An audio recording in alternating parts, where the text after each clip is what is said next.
Okay, so ready for another deep dive? Because, sometimes US politics, it's like, am I right? It's like watching some crazy reality TV, Tell me about it. Well, get this. Today we're diving into some excerpts, right, from this piece. And get this, called El Viejito Demócrata. The old Democrat. Catchy. Right. And let me tell you, this thing is juicy. We're talking like serious political maneuvering going on, big money, even a little like a dash of international intrigue, like buckle up. Sounds like my kind of deep dive. Right. So, okay, so this whole thing, it's like centered around this old Democrat, right?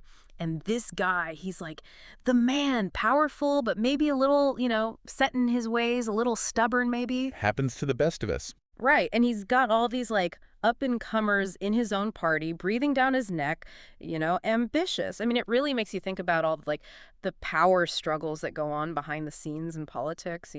Like, what do you think? How much of this kind of stuff really determines how decisions get made? Oh, I mean, a lot of it, right? These power dynamics, they're always at play. It's human nature. And when you throw in things like ambition and legacy and, let's face it, a whole lot of money. Oh, right. Speaking of money, that's where this gets really wild. Okay. So the piece, it talks about how, like, some of these big donors, they started getting cold feet, right? And the old Democrats team, they're like freaking out. Well, yeah, I mean, that's the lifeblood of politics, isn't it? Money. Yeah. These donors, they have a lot of influence, whether we like it or not. And when they start pulling back, it sends ripples, shockwaves, really, through the whole system. It's true. Money talks. Okay, but get this. Suddenly, boom, COVID hits. The old Democrat, he's Right. sidelined. And the piece, it even points out how, the timing of it all was pretty darn convenient, if you ask me. Interesting. And of course, what does he do? Retreats from the public eye, right, to his beach house in Delaware. Ah, the classic strategic retreat. It makes you wonder, was this really about his health? Or was it about controlling the narrative, dodging a potentially messy election cycle? Right. Okay, so then the piece, it gets even wilder. It goes on to compare the old Democrat, right, with another world leader. And get this other guy is described as like totally autocratic, insensitive and like All right. prone to, shall we say, stretching the truth. Okay, I'm hooked. Right. And here's the kicker. The piece basically argues that, and I'm not making this up, that this whole old Democrat stepping down thing, it might have actually saved the country from having to choose between two guys who, like, maybe shouldn't be anywhere near the button. The nuclear button. Yeah. Right. It's a chilling thought, isn't it?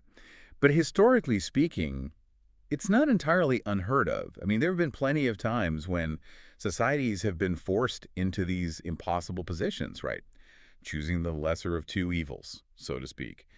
And it almost never ends well. It usually just leads to more instability, more division, and frankly, a whole lot of disillusionment among voters. It's true. It's a lot to unpack. But okay, then the piece, it takes this like kind of lighter turn and it talks about how the media, right, they just latch on to these like superficial things. Like one minute it's all about Donald Trump's ear, the next minute it's all about Kamala Harris's smile. It really shows you the power of the media, right? To shape how we see things, how we perceive these leaders. Hmm. And unfortunately, it often comes at the expense of actual substance. Deeper analysis. It's all about sound bites and photo ops. And with our attention spans shrinking by the minute, it makes it that much harder to tackle the truly complex issues, to hold our leaders accountable for the decisions they make. Right. And speaking of accountability, okay, the piece, it ends by talking about how, like, the Republican Party, they're in full-on panic mode because of all these, like, political shakeups. Can you believe it? Wow. It really makes you wonder, how much do we ever really know about what goes on behind closed doors in politics?